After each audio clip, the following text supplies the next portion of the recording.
आज हम टॉपिक जो डिस्कस करने वाले हैं सेल्स का टॉपिक डिस्कस करने वाले हैं और ये पूरा टॉपिक आपका होने वाला है। इसके अंदर हम आपके पूरा बेसिक से पूरा टॉपिक कवर करने वाले हैं, ठीक है।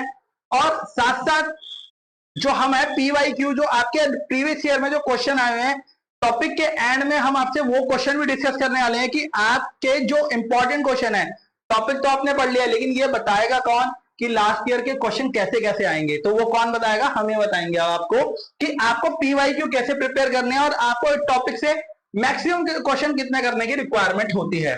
तो चलिए स्टार्ट करते हैं। जय श्री राम, जय बालाजी महाराज बोल के, ठीक है।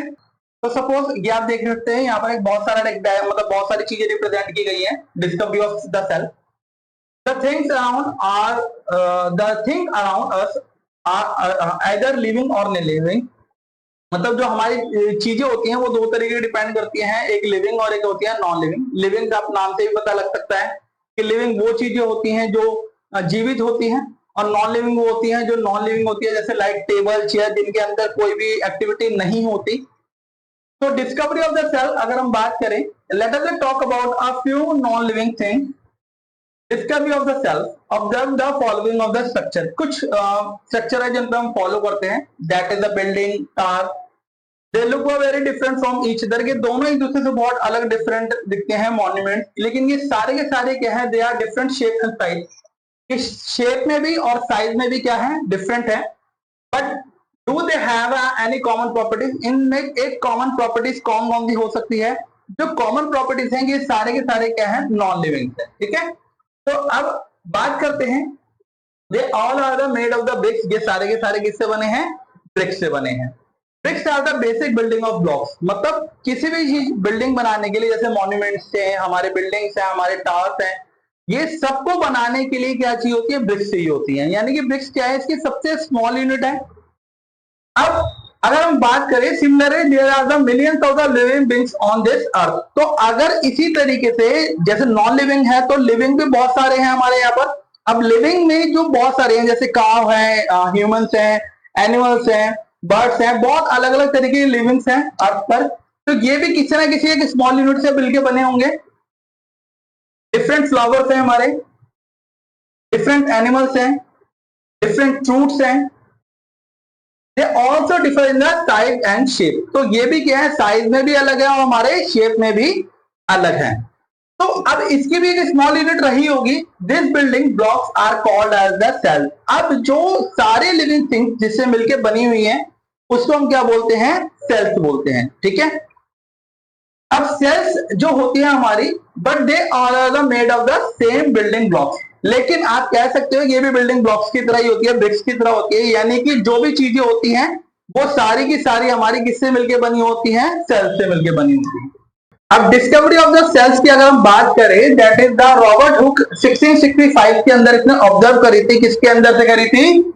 Under the simple magnifying glasses इसने करा था स्लाइसेस ऑफ कॉर्क से।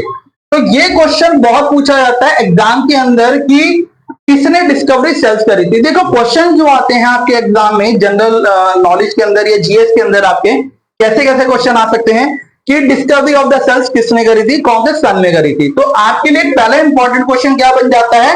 रॉबर्ट हुक 1665 के अंदर इसने करी थी। अगर हाँ, एक और बात आपसे पहले ये पूछा जाएगा कि डिस्कवरी ऑफ द सेल्स ये पूछा जाता है, तो डिस्कवरी ऑफ सेल्स के अंदर आपको यही करना है।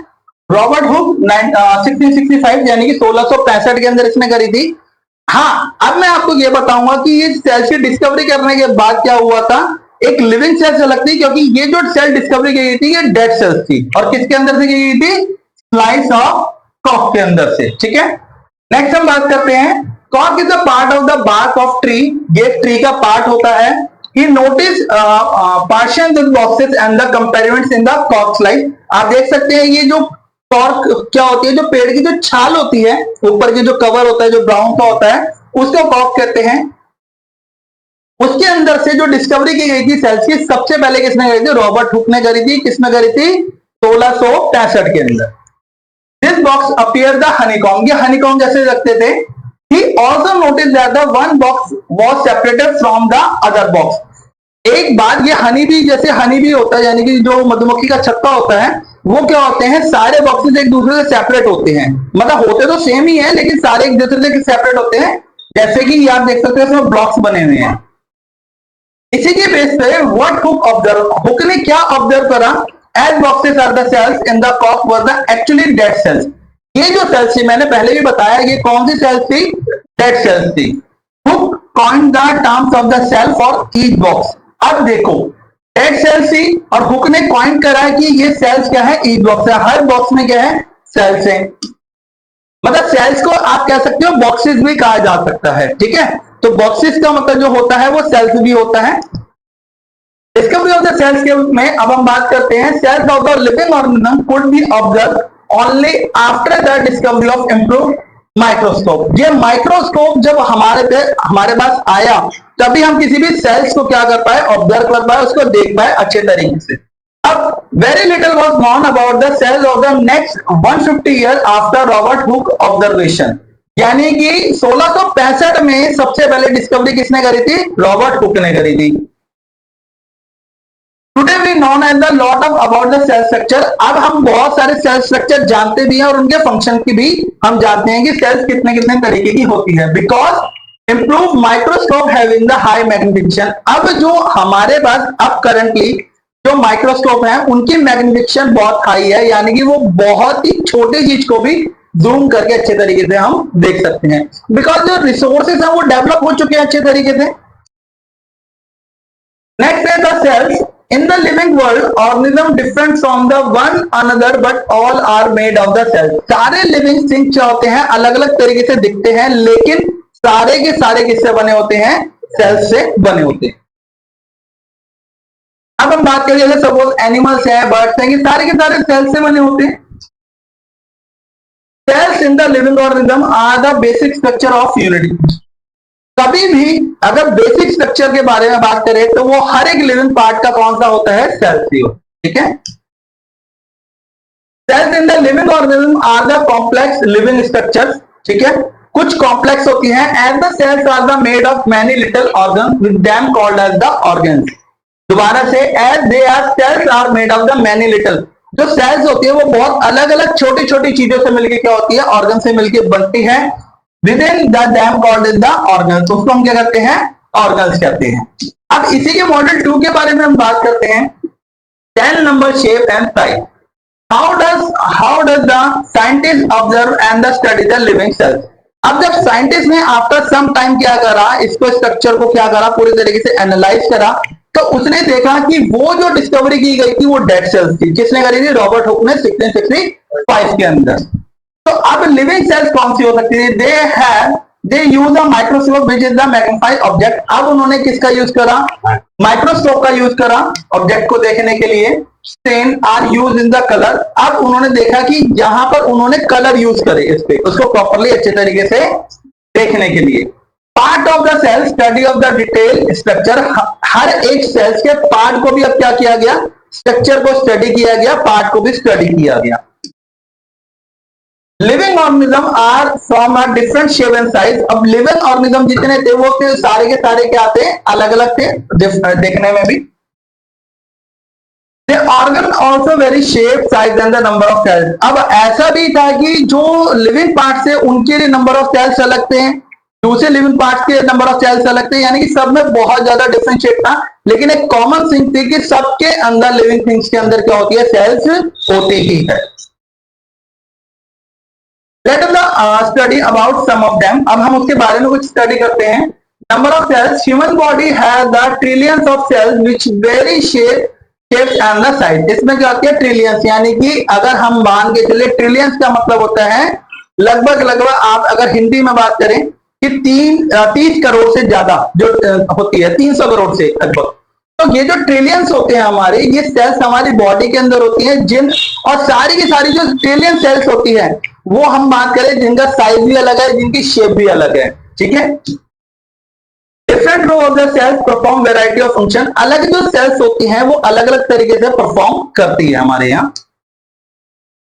Organism are made of the more than the one cells. जितने भी लिविंग ऑर्गेनिज्म होते हैं वो सारे के सारे एक से ज्यादा सेल से बने होते हैं। आगे हम बात करेंगे जो टाइप ऑफ सेल्स होती है, जैसे यूनिसेल्युलर और मल्टी सेल्युलर के बारे में। तो अभी आप मान सकते हैं उसको हम क्या कहते हैं, मल्टी सेल्युलर कहते हैं, क्योंकि जितने भी लिविंग थिंग्स होते हैं उन सब में ही लगभग एक से ज्यादा सेल्स होती है और उसको हम क्या बोलेंगे फिर, मल्टी सेल्युलर बोलते हैं। The number of cells being less than in smaller organism does not anyway affect of the function of this organism. अब देखो ये एक रैट है, ये एक शार्क है, दोनों ही लिविंग थिंग्स है, लेकिन दोनों की सेल्स क्या है, अलग अलग है, ठीक है। अब ये क्या है, लोकोमोशन, ठीक है, रिप्रोडक्शन, न्यूट्रिशन, ये सारे के सारे किसके ऊपर काम करते हैं। अब इनमें सेल्स है और हर एक सेल्स का क्या है, अलग अलग फंक्शन है, ठीक है। Number of cells. You will be surprised to know that the organism with billions of cells brings life as the single cell, which is the fertilized egg. अब देखिए, अगर हम बात करें, अगर आप सरप्राइज हो जाएंगे कि यहाँ पर के जान के कि जो ऑर्गेनिज्म होते हैं, हमारी ऑर्गेनिज्म में क्या होते हैं, बिलियंस ऑफ सेल्स होते हैं, और जो life as a single cell which is the fertilised egg, लेकिन इनकी सबकी शुरुआत कहां से होती है, एक सिंगल सेल से, जो कि क्या होता है, फर्टिलाइज्ड एग होता है, ठीक है।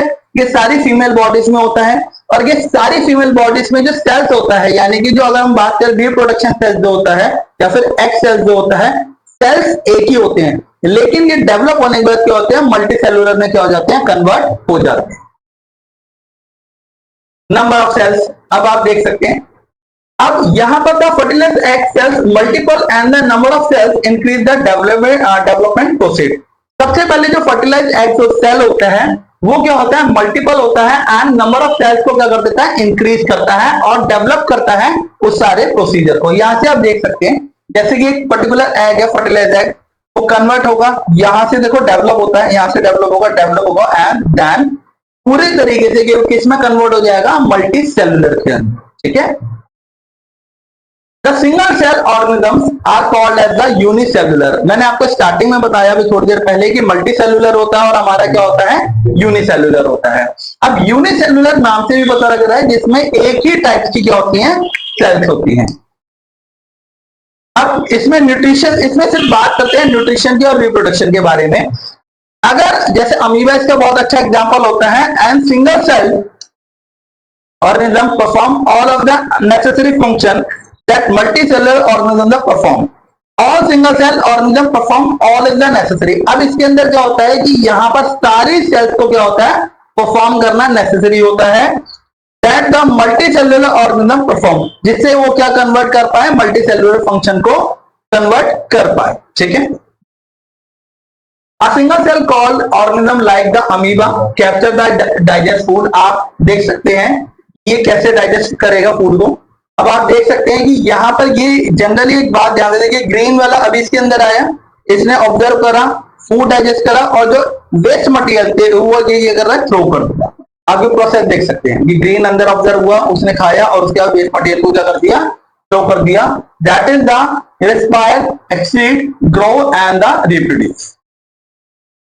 अब हम बात करते हैं नेक्स्ट फंक्शन के बारे में। Similar function as the multicellular organism are carried about the groups specialized cells forming different tissues. अब अगर हम बात करें, जो ग्रुप ऑफ सेल्स होता है उसको हम क्या कहते हैं, टिश्यूज कहते हैं। क्या कहते हैं, टिश्यूज कहते हैं उसको।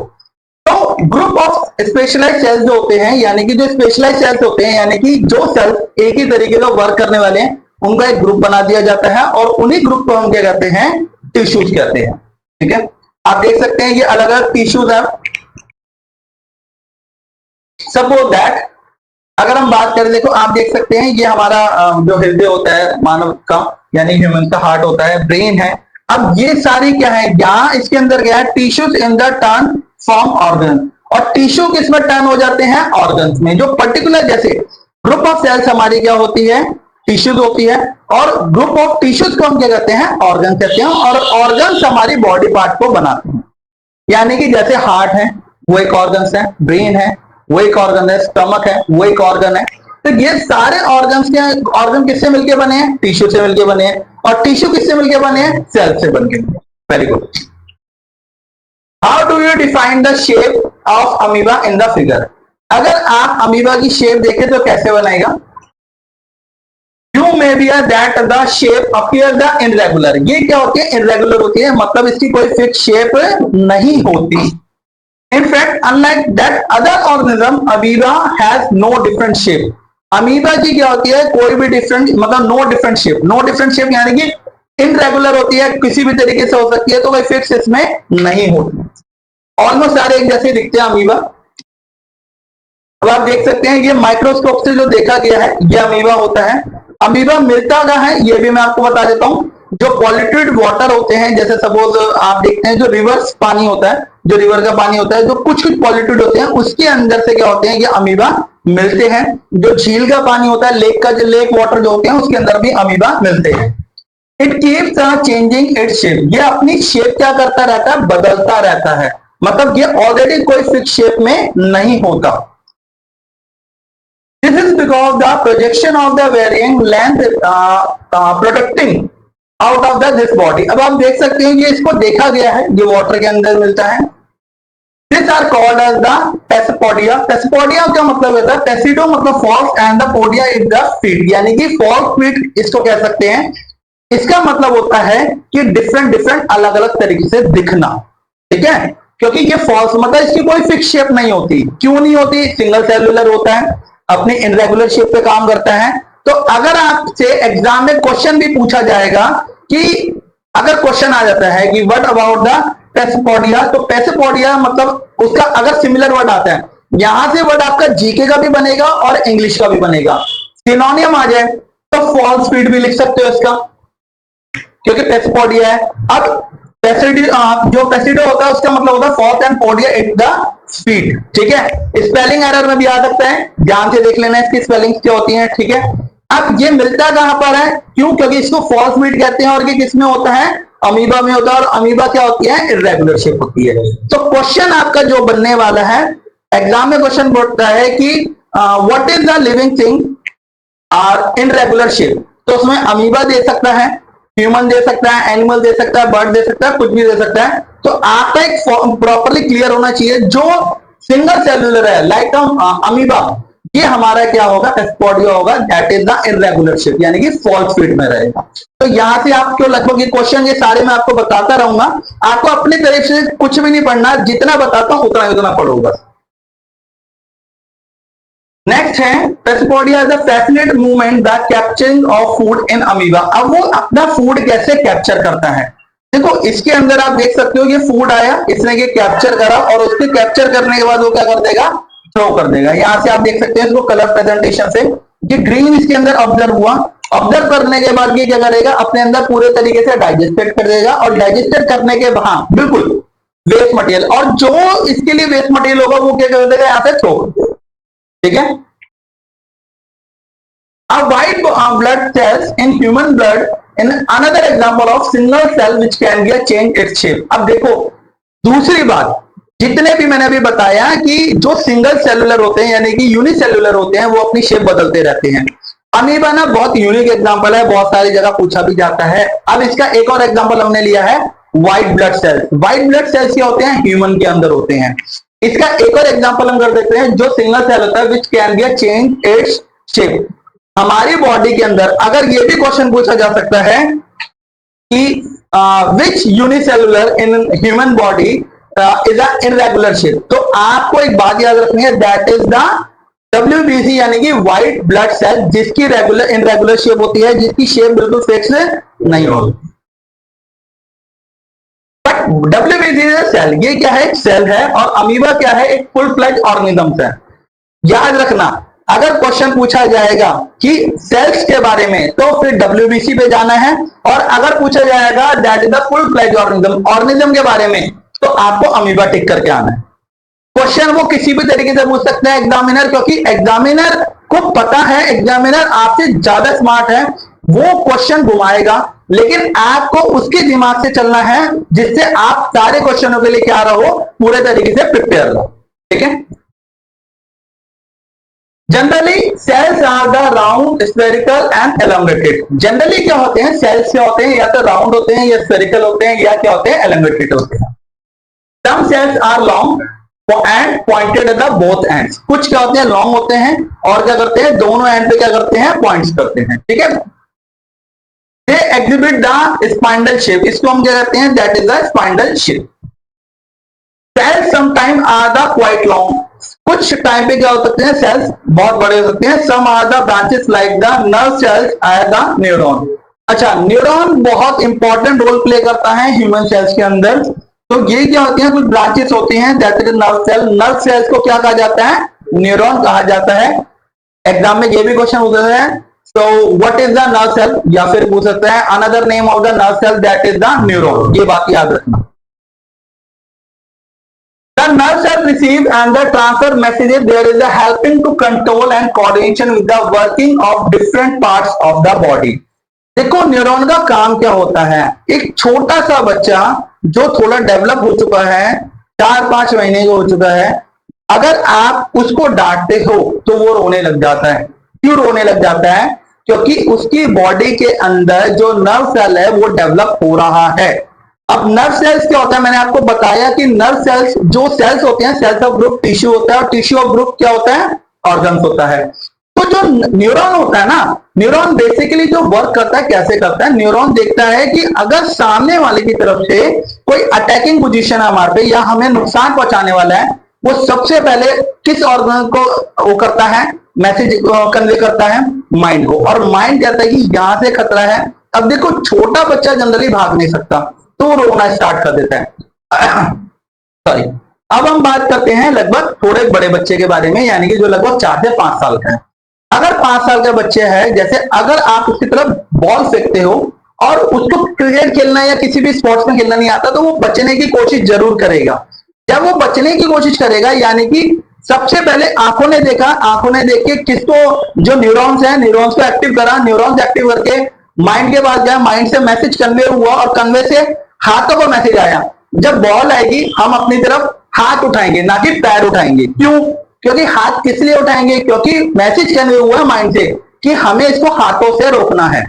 अब बात करते हैं थोड़ा और डेवलपमेंट के बारे में। आपने देखा होगा जैसे फुटबॉल होती है या फिर क्रिकेट होता है, अगर बॉल, मतलब अगर मैं क्रिकेट के बारे में बात करता हूं, और क्रिकेट के अंदर अगर बॉल सामने से आ रही है, तो जनरली सबसे पहला एक्शन होता है कि हाथों से रोकना है। माइंड मैसेज दिया, दोबारा से वही बात की, न्यूरॉन ने मैसेज दिया माइंड को, माइंड ने मैसेज दिया हाथों को। अब हाथों ने क्या, मतलब हाथ क्या करेंगे, उसको प्रोटेक्ट करेंगे, उसको रोकेंगे, उसको बचाएंगे अच्छे तरीके से कि भाई 4 ना हो या 6 ना हो। लेकिन अगर जो बॉल है वो नीचे लैंड की तरफ से आ रही है, या फिर बिल्कुल उसकी जो लेंथ है वो बहुत नीचे है, तो यहां पर जो मैसेज जाएगा वो कहां पर जाएगा, हमारे फुट को जाएगा कि अब हमें बॉल क्या रखनी है, पैरों से रोकनी है। तो ये जो न्यूरॉन का होता है, पूरी बॉडी में खेल किसका होता है, न्यूरॉन का होता है, जो मैसेज देखता है, पहले देखता है, देख के फिर वो माइंड को क्या करता है, अलर्ट करता है, और माइंड से मैसेज लेके कन्वे करता है बॉडी पार्ट्स। ओके।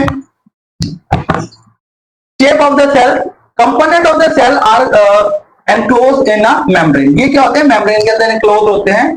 अब मेम्ब्रेन क्या होती है, आप देख सकते हैं, मेम्ब्रेन इसका साइड पार्ट होता है। कभी भी याद रखना कि जो मेम्ब्रेन होती है जनरली क्या होती है, वो उसकी साइड पार्ट होती है। देखो एग्जांपल, अब आप ध्यान से देखना, यहाँ ये मेम्ब्रेन क्या हो गई, अलग हो गई। Provide shape to the cells of a organism like animal. जब किसी सेल्स को किसी शेप को प्रोवाइड करती है, शेप प्रोवाइड करती है, उसको हम कहते हैं दैट इज द मेम्ब्रेन। क्या कहते हैं, मेम्ब्रेन। ये आपके सिनोनियम्स में भी काम करेगी, याद रखना कि अगर पूछ लिया जाता है कि best word of the सिनोनियम of the membrane, तो आप क्या कर सकते हो, उसमें आप देख सकते हो शेप के लिए भी, एग्जैक्टली शेप के लिए भी आप इसके यूज कर सकते हो। Cell wall is additional covering over the cell membrane in the plant. अब आप देख सकते हो, ये देखो सेल वॉल, एक होती है मेम्ब्रेन और एक होती है, क्या होती है, सेल वॉल। देखो यहां से ये पूरा कवर है। अब अगर मैं बात करूं, ये क्या होता है, shape and the rigidity to plant cell. Rigidity मतलब क्या होता है, फिक्स शेप दे देना। ये क्या करती है कि क्या कर देती है, फिक्स शेप देती है। इसको हम अलग रखते हैं तो ये क्या हो जाती है, cell wall. Is that clear, पूरा समझ में आ गया। Bacterial cell also has the cell wall. Bacteria की जो सेल्स होती हैं वो उसके अंदर भी क्या होता है, सेल वॉल होता है। ठीक है। अब हम बात करते हैं मॉडल 3 के बारे में अपने। Size of the cells. The size of the cells are living organism may be as small as the millionth of the meter or may be as large of the few centimeter. देखो size क्या होती है, वो बहुत छोटी भी हो सकती है, जनरली बहुत सेंटीमीटर में भी हो सकती है, और बहुत बड़ी भी हो सकती है। तो एग्जाम में जो कॉमन क्वेश्चन है, the large of the cells, सबसे बड़ी सेल्स कौन सी होती है, सबसे छोटी सेल्स कौन सी होती है, ये मैं आपको पूरे चैप्टर के एंड में सारे एमसीक्यू बताने वाला हूं कि इस चैप्टर में कौन कौन से एमसीक्यू निकलते हैं, और सिर्फ आपको वो ही करने हैं, इससे बाहर एग्जामिनर कुछ भी नहीं पूछने वाला। ये बात श्योरिटी है, मैं पहले से बताता आया हूं कि जितना पढ़ाता हूं उतना ही पढ़ाओ, उससे ज्यादा दिमाग लगाने की जरूरत नहीं है अगर आप एग्जाम क्रैक करना चाहते हो, क्योंकि इस टॉपिक के अंदर से जो जो वो क्वेश्चन पूछने वाला है मैं आपको बताता चलूंगा। साथ साथ आपकी इंग्लिश में भी हेल्प हो जाएगी, सिनोनिम जो वर्ड्स होते हैं उसमें भी थोड़ा आपको हेल्प मिल जाएगी। और ये जो वर्ड्स होंगे ये आपके बहुत इंपॉर्टेंट वर्ड्स रहने वाले हैं, क्योंकि इन्हीं वर्ड से क्या होगा, इन टॉपिक की क्या रहेगी, लेंथ रहेगी, इसकी स्ट्रेंथ रहेगी। अब हम बात करते हैं, देखो माइक्रोस्कोप होता है, जैसे माइक्रोस्कोप के अंदर हम देखें जैसे न्यूरॉन्स होता है जनरली, ये आप देख सकते हैं ये क्या पूरा क्या है, न्यूरॉन है। अब how the most of the cells are not visible the unaided eye as the microscope in the size. Generally जो सेल्स होती हैं वो आंखों से नहीं दिखती, मतलब नॉर्मल आंखों से नहीं दिखती, किससे दिखती है, माइक्रोस्कोप से दिखती है। एनलार्ज और द मैग्नीफाइड और द माइक्रोस्कोप, उनको क्या जरूरत होती है, या तो एनलार्ज करने की, या तो एनलार्ज करने के लिए बड़ा मतलब हम उसको देख पाए ठीक से, या फिर क्या मैग्नीफाइंग ग्लास से उसको अच्छे तरीके से देख पाए। The smallest cells of the 0.1 से लेकर 0.5 माइक्रोमीटर तक होती है इन बैक्टीरिया के अंदर। The largest cell of the measuring 170 mm 130 mm। अब देखिए यहां से ये क्वेश्चन निकलेगा कि जो सबसे छोटी सेल्स होती है किसके अंदर होती है, बैक्टीरिया में होती है, और जिसकी लेंथ कितनी होती है 0.1 से लेकर 0.5 माइक्रोमीटर यानी कि mm। याद रखना, अगर सेल्स पूछता है, मैं दोबारा से एक बार रिवाइंड करा देता हूं, सेल्स को किसने डिस्कवर करा था, 1665 के अंदर करा था, रॉबर्ट हुक ने करा था। अब अगर पूछा जाता है कि यहां पर सबसे छोटी सेल्स कौन सी होती है, तो किसकी होती है, बैक्टीरिया की होती है, और लेंथ होती है 0.1 से लेकर 0.5 mm। अगर मैं लार्ज की बात करूं, साइज ही पूछ लेता है, क्योंकि अभी तक वो पूछता गया है कि लार्ज सेल्स कौन सी होती है। तो लार्ज अगर सेल्स के बारे में बात करें, वो तो पता था ऑस्ट्रिच की होती है, एग ऑफ ऑस्ट्रिच की, लेकिन अब वो साइज ही पूछ सकता है। तो साइज आपको याद रखना है 170 mm से लेकर 130 mm। ओके, अब हम बात करते हैं the size of the cells has no relation with the size of the body. जो सेल का जो साइज होता है वो बॉडी से कोई भी रिलेट नहीं करता। जैसे आपको लग रहा होगा जो ऑस्ट्रिच होता है वो काफी बड़ा होता है दिखने में, तो उसकी सेल्स बड़ी है, और जो छोटे जीव होते हैं, मतलब छोटे छोटे जीव होते हैं जैसे इंसेक्ट्स होते हैं हमारे, तो उनकी सेल्स क्या छोटी होती होगी, नहीं। साइज ऑफ द सेल्स का बॉडी से कोई भी लेना देना नहीं होगा, body of size. It is not necessary that the cells of elephant be much bigger than the rat. अब देखो रैट के अंदर जो सेल्स होती है वो बड़ी हो सकती है एलिफेंट के अकॉर्डिंगली, तो ये जनरली ये डिपेंड, जो सेल्स का साइज होता है वो डिपेंड नहीं करता किसके ऊपर, साइज ऑफ बॉडी के। अब देखो यहां पर आप देख सकते हो ये जो है एनिमल के अंदर भी है, रैट के अंदर भी है, लेकिन एनिमल जो रैट है वो हमारा क्या है, बहुत छोटा है, और एनिमल हमारा क्या होता है, जनरली बड़ा। तो रैट में कम होगी ना, एलिफेंट में होगी। हाँ ये कह सकते हैं, जो क्वांटिटी है वो कम होती है, लेकिन जो परफॉर्म कर रही है वो तो सेम ही रहती है, ठीक है। द साइज ऑफ द, जैसे दे रखा है, nerve cells both in the elephant and rat are along the branches. अब देखो दोनों के अंदर ही क्या है, न्यूरॉन है, नर्व सेल्स है हमारी, और ये नर्व सेल्स दोनों के अंदर है। देखो रैट है, रैट को खतरा जितना भाग जाता है ना, एलिफेंट को खतरा जितना या तो वो अटैक करेगा या तो वो भाग जाएगा। अब दोनों के अंदर नर्व सेल्स है, लेकिन दोनों का साइज क्या है, बॉडी का अलग अलग है। The size of the cell is related to the function of, for example, they perform the same function that is the transmitting message। अब इसका काम क्या है, तो हमारी न्यूरॉन है, न्यूरॉन जो सेल्स है उसका काम क्या है, मैसेज को कन्वे करना। क्या करना, मैसेज को कन्वे करना, मैसेज को भेजना कि बॉडी पे या तो कोई अटैक आने वाला है।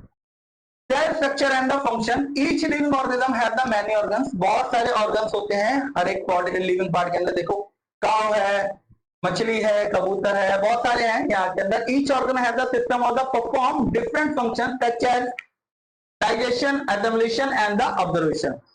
सबका काम क्या है, डाइजेस्ट करना, एसिमिलेशन उसको छोटे छोटे पार्ट पे डिवाइड करना, and that is the observe करना, हमारी बॉडी में एनर्जी को प्रोवाइड करना, और बाद में वेस्ट मटेरियल को क्या कर देना, थ्रो कर देना। Similar different organism of a plant perform the specific specialized function। अब इनके क्या होते हैं, कुछ स्पेशलाइज फंक्शंस होते हैं।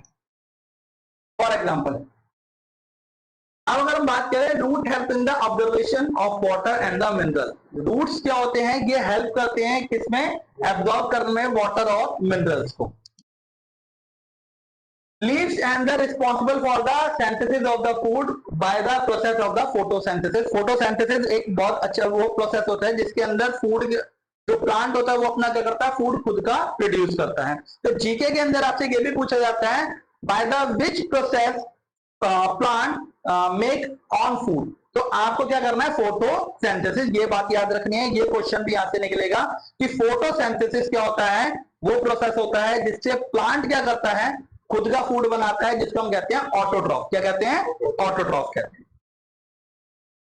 Each organ is the future further made of the smaller part of called as the tissue. हर एक ऑर्गन का कुछ क्या होता है, मेड होते हैं, और वो उसका सबसे छोटा पार्ट कौन होता है, टिश्यू होता है। ये मैं आपको पहले भी बता चुका हूं कि ऑर्गन का जो ग्रुप होता है, और सॉरी टिश्यू का जो ग्रुप होता है वो ऑर्गन बनाता है।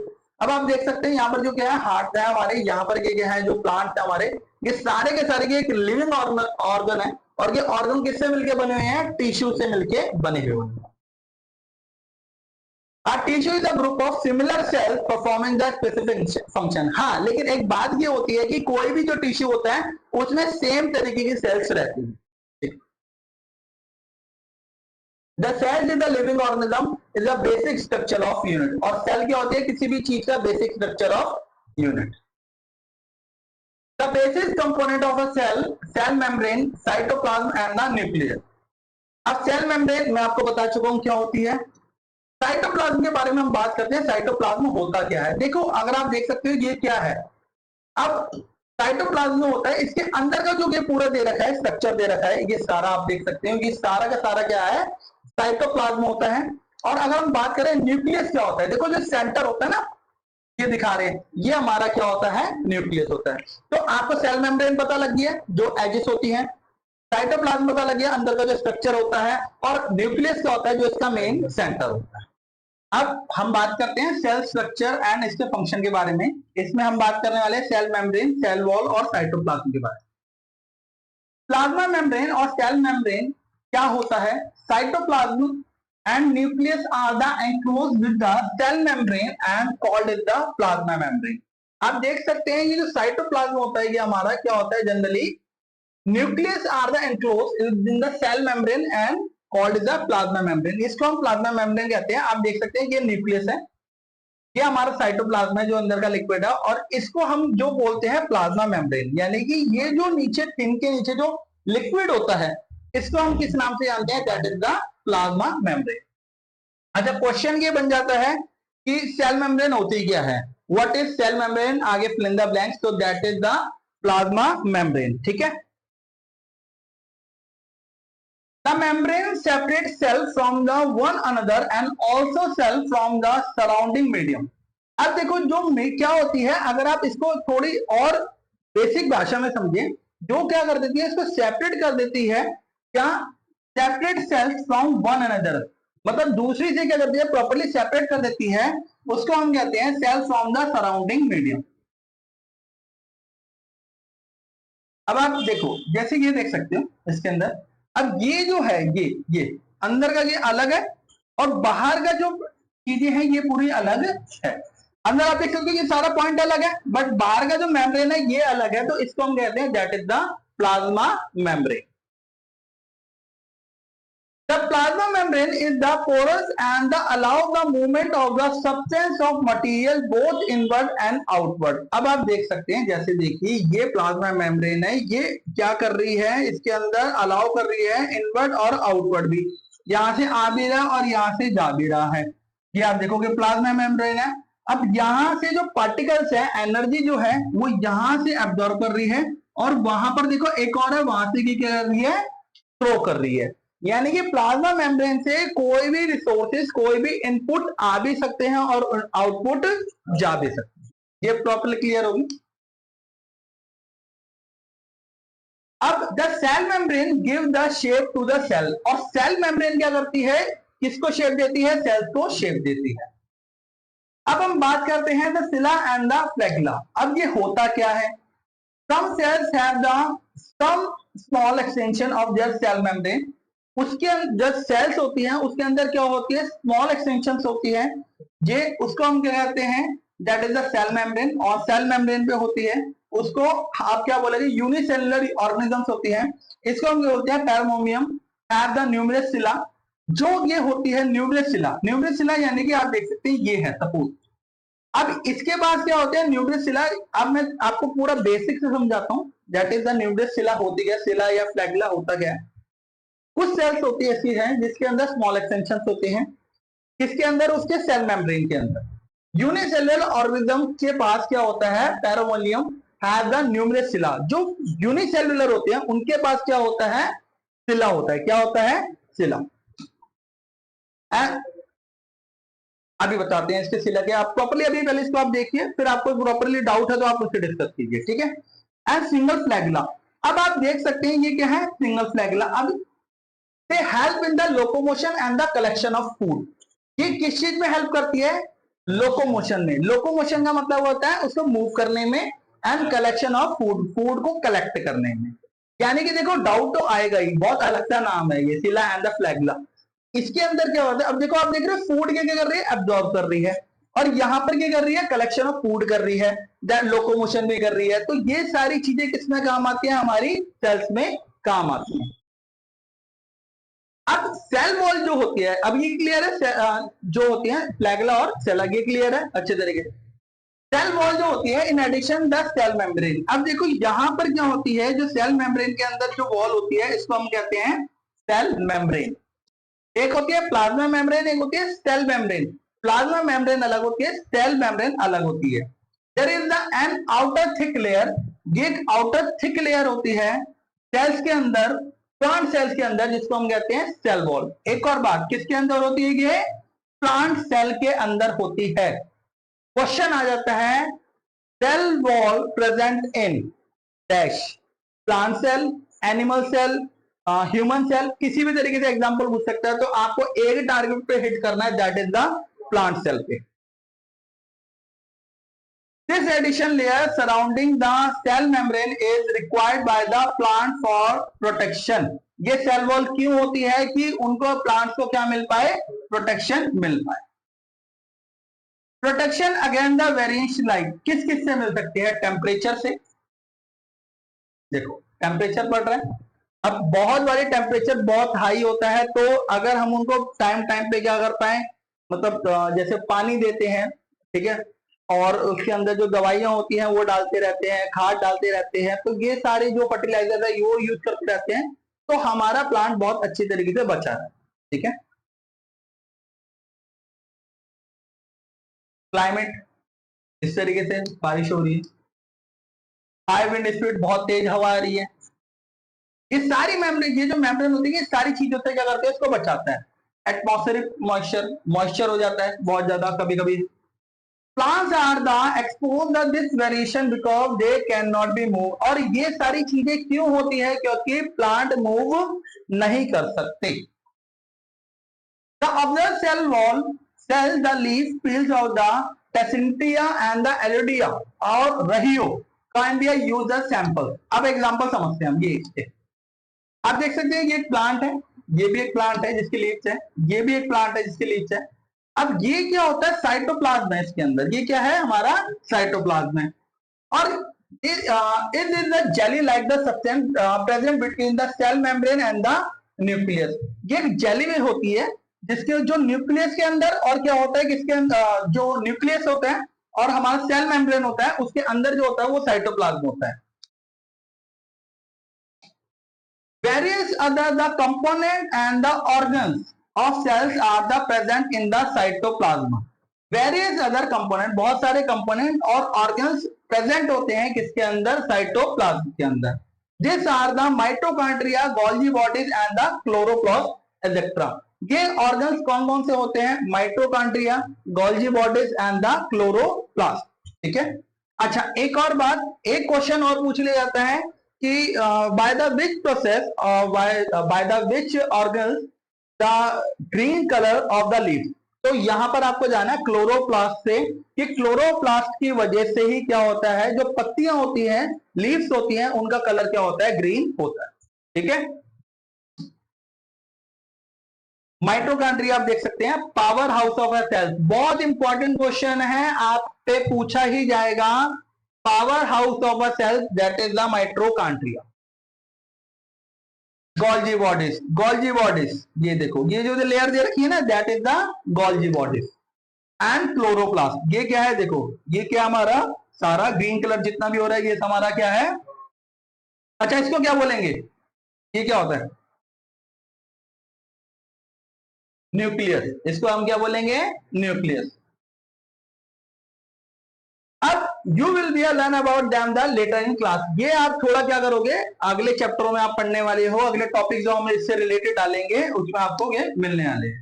अब बात करते हैं मॉड्यूल 5 के बारे में, सेल स्ट्रक्चर और द उसके फंक्शन के बारे में। न्यूक्लियस कैसे कैसे फंक्शंस करता है, main important, it is the important component of the living cell, ये क्या होता है, एक इंपॉर्टेंट कंपोनेंट होता है किसका, लिविंग सेल्स का।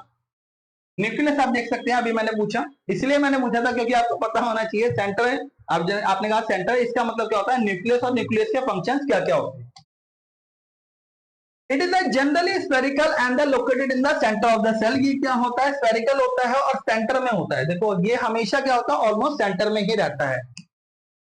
It can be stain and the seen easily with the help of the microscope, इसको माइक्रोस्कोप से इजीली देखा भी जा सकता है। स्टेन न्यूक्लियस, अब क्या करता है, इसमें क्या करता है, स्टेन डाला जाता है, मतलब कुछ कलर डाले जाते हैं जिससे ये प्रॉपरली क्या कर पाए, दिख पाए, ये जो अपना जो शेप है इसको हम क्या कर पाए, क्लासिफाई कर पाए। Nucleus is separate from the cytoplasm, ये साइटोप्लाज्म से सेपरेट होता है, and membrane called the nuclear membrane, और इसकी मेम्ब्रेन को हम क्या कहते हैं, न्यूक्लियर मेम्ब्रेन। मेम्ब्रेन से आप समझ रहे होगे, देखो मेम्ब्रेन हर एक चीज के, न्यूक्लियर मेम्ब्रेन भी है, अब न्यूक्लियर के आसपास ये सारी चीजें जो है, that is the nuclear membrane. Plasma membrane अलग होती है, सेल वॉल अलग होती है, और न्यूक्लियर के आसपास जो होती है वो that is the nuclear membrane. यानी आप सेल की जो स्टडी है वो बिल्कुल बेसिक से समझ पा रहे हो कि ये बनता कैसे कैसे है। The membrane is also the pores, इसको हम क्या कहते हैं, पोर्स के नाम से भी जानते हैं। अब देखो ये देख रहे हो छोटे छोटे छिद्र जो होते हैं, हमारे छेद हैं, ये हमारे क्या है, न्यूक्लियस पोरस है।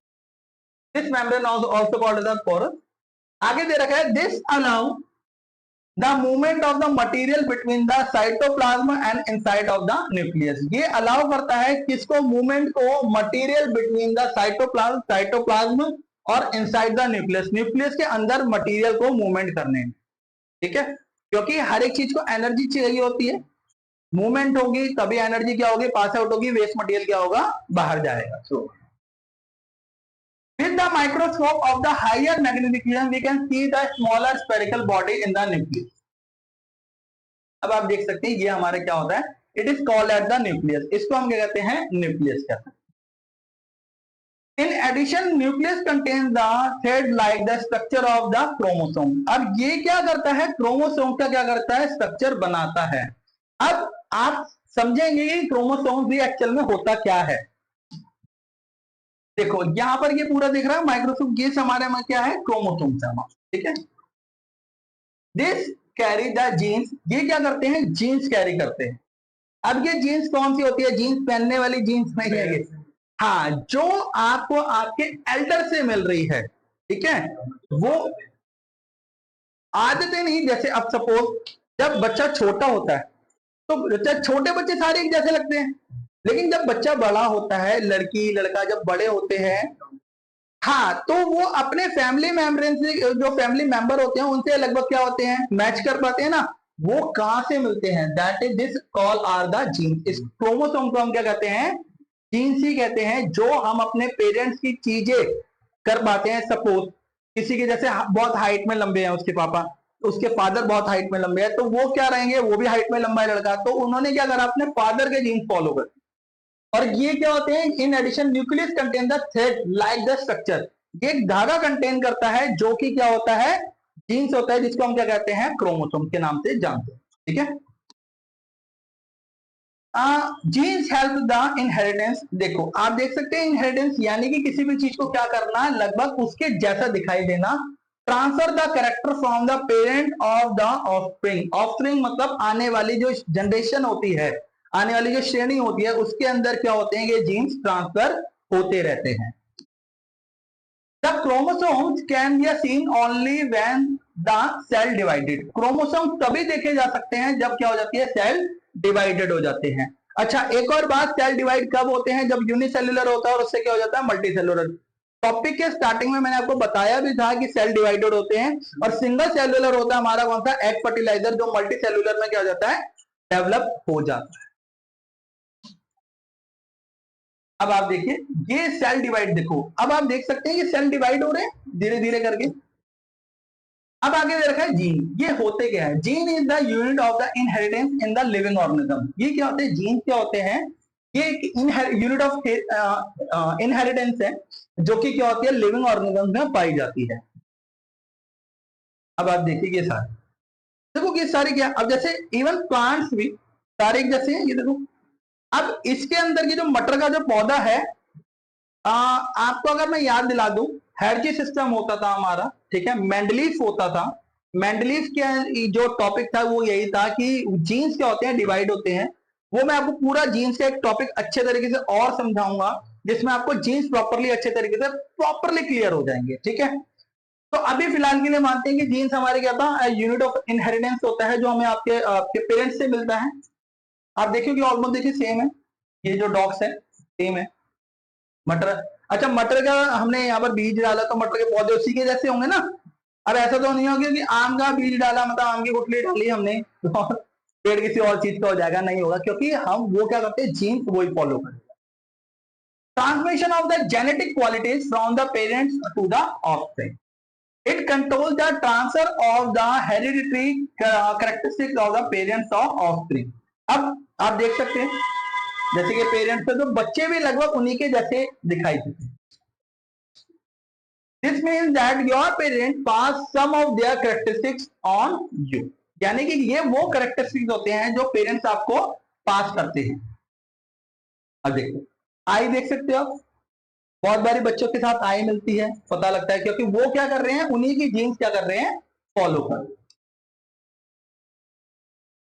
If your mother has a curly hair, you might also end up having a curly hair. अगर आपकी मदर के कर्ली हेयर हैं, तो आपके भी लगभग चांस है कि वो कर्ली हेयर हो सकते हैं। क्यों हो सकते हैं? Because that the genes. However, the different combination of the genes from parents the result in the different characteristics. अब ये डिफरेंट कॉम्बिनेशन कौन से होते हैं जीन्स के, इसके बारे में हम बात करते हैं। Nucleus, the entire content of the living cell is known as the protoplasm. जो एंटायर कंटेंट होता है किसके अंदर? लिविंग सेल्स के अंदर, इसको हम क्या कहते हैं? प्रोटोप्लाज्म कहते हैं। क्या कहते हैं? प्रोटोप्लाज्म कहते हैं। The entire content of a living cell is known as the protoplasm and it include the cytoplasm. और उसके अंदर क्या होता है? साइटोप्लाज्म होता है, और उसको क्या होता है? न्यूक्लियस होता है। दोबारा से, जितना भी कंटेंट होता है उसके अंदर हम क्या कहते हैं? प्रोटोप्लाज्म कहते हैं, और वो इंक्लूड करता है साइटोप्लाज्म को और न्यूक्लियस को। साइटोप्लाज्म सारा liquid and that is the nucleus. अब protoplasm is called is the living substance of the cell. Protoplasm क्या होता है? लिविंग सब्सटेंस का क्या होता है? लिविंग सब्सटेंस होता है किसका? सेल्स का। Nucleus of the bacteria cell is the not well organise. जो न्यूक्लियस होता है बैक्टीरिया का, वो नॉट वेल ऑर्गेनाइज होता है, like the cell of the multi cellular organism, जैसे मल्टी सेलुलर ऑर्गेनिज्म का होता है। There is a no nuclear membrane, क्योंकि इसके अंदर क्या होता है? कोई भी न्यूक्लियर मेम्ब्रेन नहीं होता। The cell having the nuclear material, cell के पास क्या होता है? न्यूक्लियर मटेरियल होता है। Without the nuclear membrane are term prokaryotic cells होती है। इसको हम क्या कहते हैं? That is the prokaryotic cells. बहुत इंपॉर्टेंट क्वेश्चन भी बनता है यहाँ से कि जो सेल जिनके पास न्यूक्लियर मटेरियल नहीं होता, उन सेल्स को क्या कहते हैं? That is the prokaryotic, eukaryotic, plant cell, animal cell. तो यहां पर आपको क्या बोलना है? Prokaryotic cell. यहां से क्वेश्चन निकल गया। Organism with the kind of cells are called in the prokaryotic. जो ऑर्गेनिज्म होते हैं, जो काइंड ऑफ सेल्स होते हैं, that is the prokaryotic. Example of the bacteria, blue green algae. इसके एग्जांपल बहुत है, बैक्टीरिया भी है और ब्लू ग्रीन एल्गी भी है। Cells have a well organized nucleus, जिसके पास एक न्यूक्लियस होता है जो ऑर्गेनाइज होता है। और न्यूक्लियर मेम्ब्रेन डिजाइन, और न्यूक्लियर मेम्ब्रेन से डिजाइन होता है, उसको आप कहते हैं यूकैरियोटिक सेल्स। क्या कहते हैं आप इसको? Eukaryotic cells. all organism other than the bacteria, blue green algae are called the eukaryotic cell. तो अब बात करते हैं सेल स्ट्रक्चर और इसके फंक्शन के बारे में। सबसे पहले बात करते हैं वॉक्यूल। वॉक्यूल होता क्या है? While observe the onion sales under the microscope, जब आप ऑनियन सेल्स को माइक्रोस्कोप के अंदर देखते हो तो आप देखते हो कि ये जो मतलब ये वॉक्यूल्स होते हैं, ये जैसे ये कलर्स हैं, कलर्स के अंदर इसको मतलब जैसे ये होती तो कलरलेस है, इसमें कलर डाला जाता है, तो इसको जब देखते हैं we notice the blank looking structure in the cytoplasm. अब यहां पर आप देख सकते हो कि जो साइटोप्लाज्म के अंदर क्या है? Blank looking. ब्लैंक लुकिंग मतलब ये जो काले काले ये देख रहे हो आप, ये जो कवरिंग है, ये एजेस की जो है, इसको हम क्या कहते हैं? वॉक्यूल कहते हैं। It is called the vacuole, vacuole sorry. Large vacuoles are the common in the plant cell. जो बड़े वैक्यूल होते हैं वो प्लांट सेल के अंदर ऑलरेडी होते हैं, जैसे आप ये देख सकते हैं। Vacuoles in animal cells are much smaller, लेकिन एनिमल के अंदर क्या होते हैं? ये बहुत ज्यादा छोटे होते हैं। ठीक है, यहां पर देखिए प्लांट के अंदर क्या होते हैं? बड़े होते हैं, लेकिन एनिमल सेल्स के अंदर क्या होते हैं? अब क्वेश्चन क्या आ जाएगा?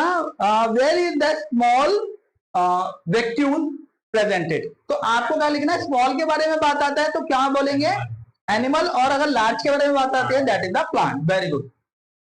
वैक्यूल अगर हम बात करें, और it appear and the empty space in the cytoplasm. ये कहां पर होते हैं? एम्प्टी स्पेस में होते हैं। किसके अंदर? साइटोप्लाज्म के अंदर। It is the generally large in the plant cell, ये प्लांट सेल के अंदर बड़े होते हैं, और smaller in the animal cells. यहां पर आप देख सकते हैं दोनों, आपको मैंने बता दिया। It is store the excess of water and the waste product. ये क्या करते हैं? स्टोर करते हैं किसको? वाटर को और वेस्ट प्रोडक्ट को। Okay, is that clear? यहां पर स्मॉल है, ये क्या है? एनिमल सेल, और ये क्या है? Plant cell.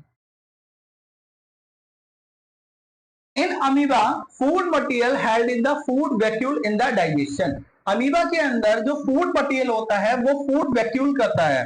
अब आप देखो फूड वैक्यूल क्या होता है कि छोटे छोटे छोटे छोटे क्या करता है? Parts. There is the several small colour bodies in the cytoplasm. Cytoplasm के अंदर क्या होते हैं? कुछ स्मॉल बॉडी होती है, प्लांट सेल्स कहते हैं उसको। For example cell of the tradescantia leaf.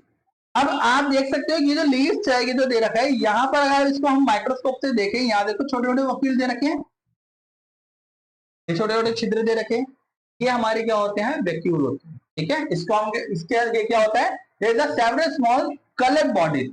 ये क्या होते हैं? कुछ कलर बॉडीज के अंदर भी ये मिल जाते हैं। चलिए, they are the scattered in the cytoplasm of the leaf cells. ये क्या करते हैं? अब देखो ये क्या करते हैं? स्कैटर्ड। स्कैटर्ड का मतलब होता है बहुत ही ज्यादा श्रिंक होना। ठीक है, किसके अंदर? साइटोप्लाज्म के अंदर, लीफ सेल्स के अंदर। This are called is the plastid. इसको हम क्या कहते हैं? प्लासेड्स कहते हैं। ध्यान से समझना है। देखो कि वक्यूल्स हैं ये सारे यहां पर भी। अब ये जो स्कैटर्ड कर रहे हैं साइटोप्लाज्म के अंदर, साइटोप्लाज्म ये देख लो, ये अब ये कर क्या रहे हैं? इसको हम क्या बोलेंगे? प्लासेड बोलेंगे। जब ये प्लांट के अंदर स्कैटर्ड एक साथ नजर आते हैं, इकट्ठे नजर आते हैं, तो उसको हम क्या बोलते हैं? Leaf cells. और लीफ सेल्स के अंदर इसको हम क्या बोलेंगे? प्लासेड बोलेंगे। क्या बोलेंगे? प्लासेड। दे आर डिफरेंट कलर, ये अलग अलग कलर के होते हैं। जैसे यहां पर रेड है, some are them contain the green pigment called is the chlorophyll। अब ये कुछ जहां पर ये ग्रीन कलर के होते हैं उसको हम क्या कहते हैं? क्लोरोफिल। ठीक है, क्लोरोप्लास्ट किससे होता था? ग्रीन कलर से। ये क्लोरोफिल उसी का पार्ट है किसका? क्लोरोप्लास्ट का। Green colour plastid are called as the chloroplast. Green colour के जो प्लास्टिड्स होते हैं ये क्या होते हैं? वैक्यूल होते हैं, और इसी को हम कहते हैं क्या? क्लोरोप्लास्ट कहते हैं। क्या कहते हैं? Chloroplast. Very good.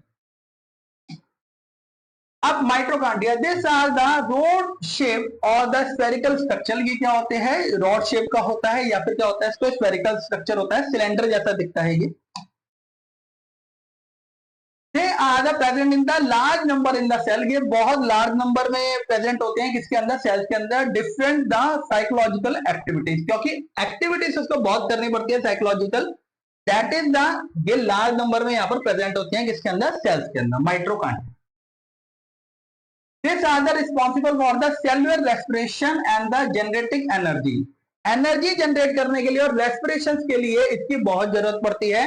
That's why mitochondria को power house of a cell कहा जाता है।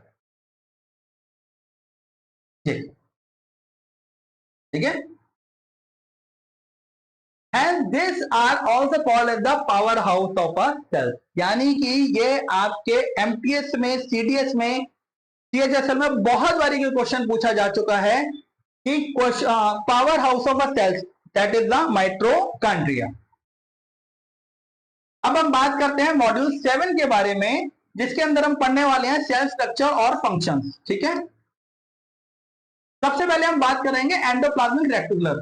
अब ये होता क्या है, सबसे पहले एक बार ये बात करें, it is a network membrane. ये क्या होता है, देखो नेटवर्क मेम्ब्रेन, देखो ये सारी मेम्ब्रेन है, ये सारी क्या है, नेटवर्क मेम्ब्रेन है, और इसको हम क्या बोलते हैं, endoplasmic reticulum, that is ER से भी जानते हैं इसको। ये प्रोवाइड करती है skeletal framework of the cell, skeletal मतलब ढांचा प्रोवाइड करती है किसी भी इसका, सेल्स का।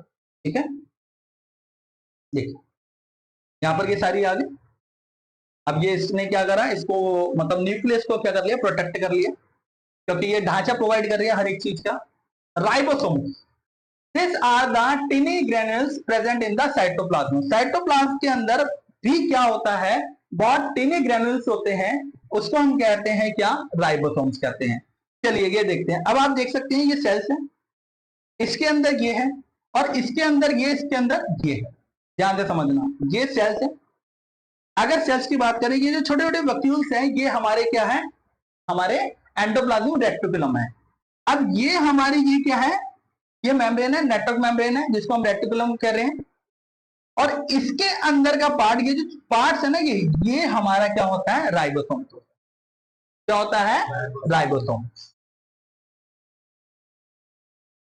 They help in the protein synthesis, ये क्या हेल्प करते हैं, प्रोटीन सिंथेसिस करने के लिए। आप देख सकते हैं ये कैसे कर रहा है, जितनी भी एक्टिविटी होती है, ये प्रोटो क्या करता है, जो प्रोटीन होता है वो सिंथेसिस कर लेता है।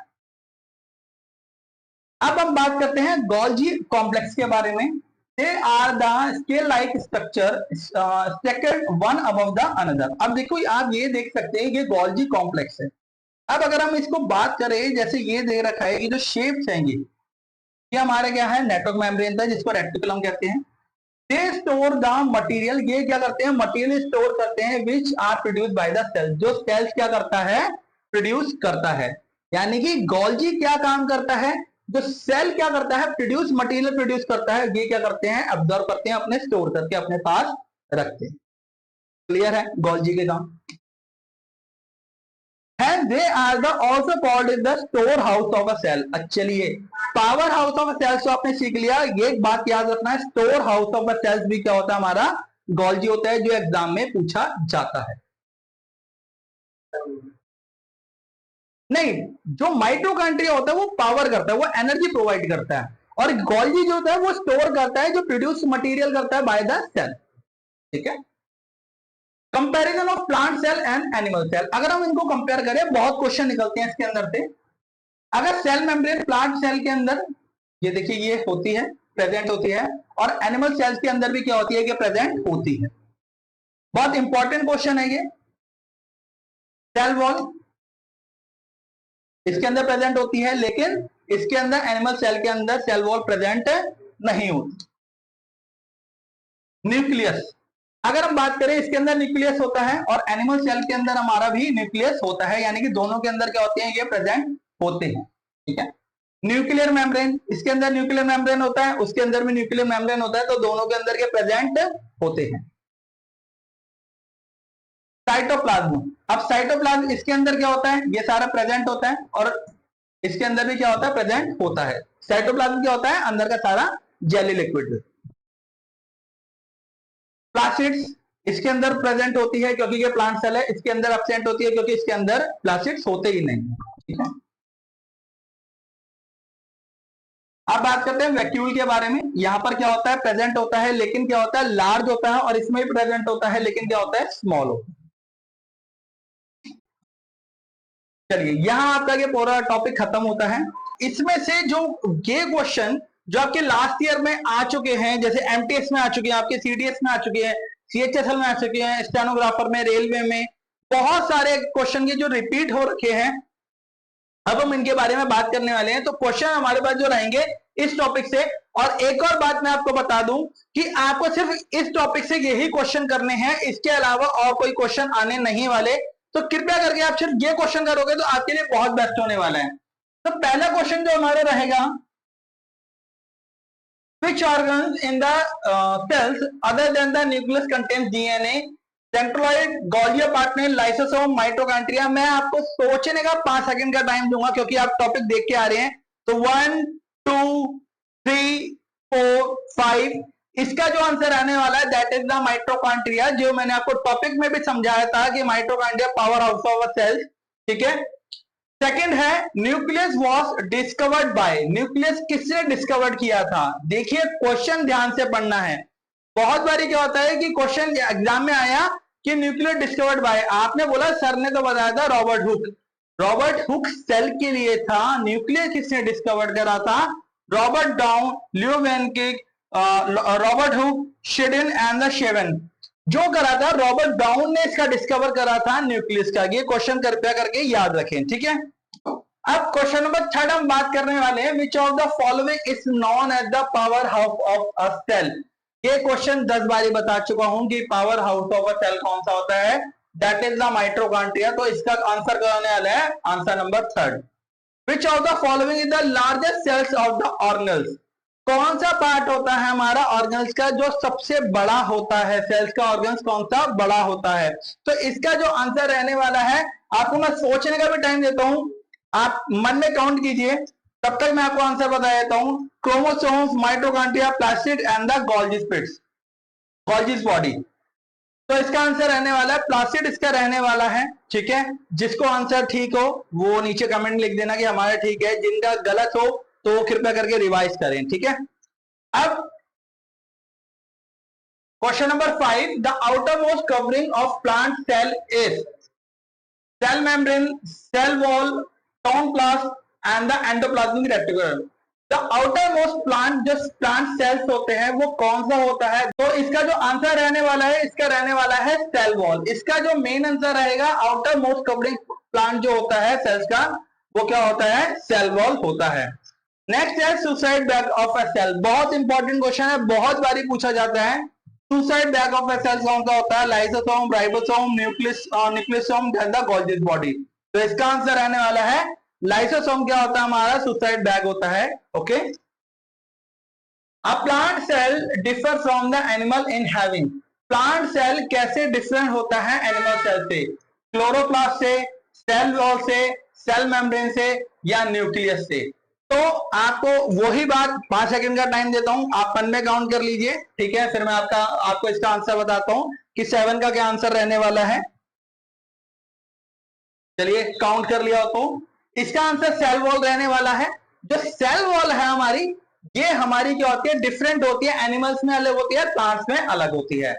नेक्स्ट है सेल वॉल होती क्या है, permeable, semi permeable, selective permeable and the non permeable. Cell wall होती क्या है, टॉपिक को याद कीजिए, रिवाइज कीजिए, आपने सेल वॉल किसमें पढ़ा था, उसके अंदर टॉपिक आया था।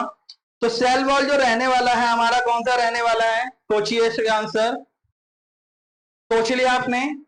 तो अब इसका जो आंसर रहने वाला है, इसका होता है पेरिमेबल। सेल वॉल क्या होती है हमारी, पेरिमेबल होती है। चलिए next question, what is the full form of DNA. बहुत जगह पूछा गया है एमटीएस में, दिल्ली के रेलवे में और एमटीएस में बहुत जगह पूछा जा चुका है। तो इसकी फुल फॉर्म क्या होती है, ये जनरली आप थोड़ा इसका कॉमन सेंस भी यूज कर सकते हैं इसका। तो मैं आपको सोचने के लिए टाइम देता हूं कि डीएनए की फुल फॉर्म क्या होने वाली है, इसके अंदर आप सोच लीजिए अच्छे से। तो अगर आपने सोच ली है तो मैं आपको बता देता हूं, पहली डिबो न्यूक्लिक एसिड नहीं होगा, डी न्यूक्लिक नहीं होगा, ड्यूल नहीं होगा, डी ऑक्सिक बोनलिक एसिड, ये हमारा क्या होता है, इसकी फुल फॉर्म रहती है। अब है आंसर नंबर 10। ये भी बहुत जगह पूछा गया है, ये एमटीएस में ही साथ साथ पूछा गया है कि what is the full form of RNA. RNA की फुल फॉर्म आप सोच सकते हैं, पहले मैं आपको सोचने का बिल्कुल टाइम दूंगा, बिल्कुल सोचिए आप। तो अगर आपने सोच लिया हो तो इसका जो आंसर रहने वाला है that is the ribo nucleic acid, इसका आंसर होता है। ठीक है, इसका जो फर्स्ट रहता है ए। आगे है cell wall the first time discover. ये डिस्कवर किसने करा था सेल वॉल? ये तो आपको पता ही होगा, रॉबर्ट हुक ने करा था, 1665 में करा था। ये टॉपिक स्टार्टिंग में मैंने आपको बता दिया था। And the rigidity of the cell wall is the due to the presence of, किससे होती है? सेल्यूलोज से, लिग्निन से, A and B both and the submarine. तो इसका answer A and B both होगा। ठीक है, तो जिनका आंसर ठीक हो वो कमेंट सेक्शन में कमेंट करे कि आपके इस टॉपिक देखने के बाद आपके 12 में से कितने क्वेश्चन ठीक रहे हैं, और जिनके ठीक नहीं है वो प्रॉपर्ली रिवाइज कीजिए, और इसी क्वेश्चन को आप प्रॉपर्ली रिवाइज करके जाइए आपके एग्जाम में। तो अगर आपको वीडियो अच्छी लगी हो तो वीडियो को लाइक कर दीजिए, शेयर कर दीजिए अपने दोस्तों के साथ, जिससे आपके दोस्त भी उन एग्जाम को क्रैक कर पाए आपके साथ साथ जो उनके ड्रीम एग्जाम है। Thank you so much.